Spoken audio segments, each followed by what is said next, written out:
Dobrý den, představte se prosím. Dobrý den, jsem Markus Lenning, jsem zmocněnec německé vlády pro lidská práva.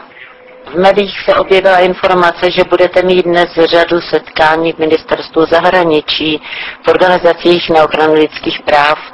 Nicméně se přišel k soudu týkajícího se kauzy Michaila Chodorkovského, Platona Lebeděva.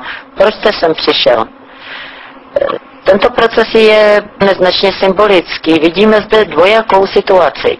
Na jedné straně prezident Dmitrij Medveděv vystupuje a prohlašuje, že bojuje za právní stát, za svrchovanost zákona.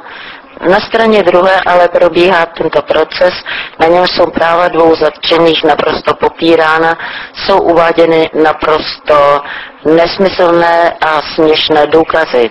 Vzniká dojem, že všechna hezká slova prezidenta Medveděva ztrácejí svůj smysl na pozadí tohoto procesu.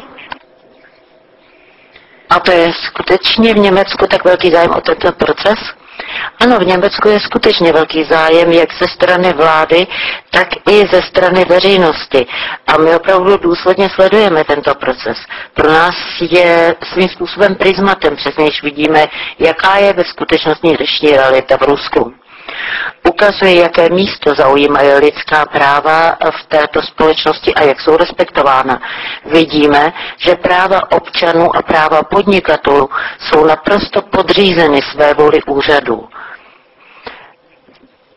Proto nás to tak hodně zajímá.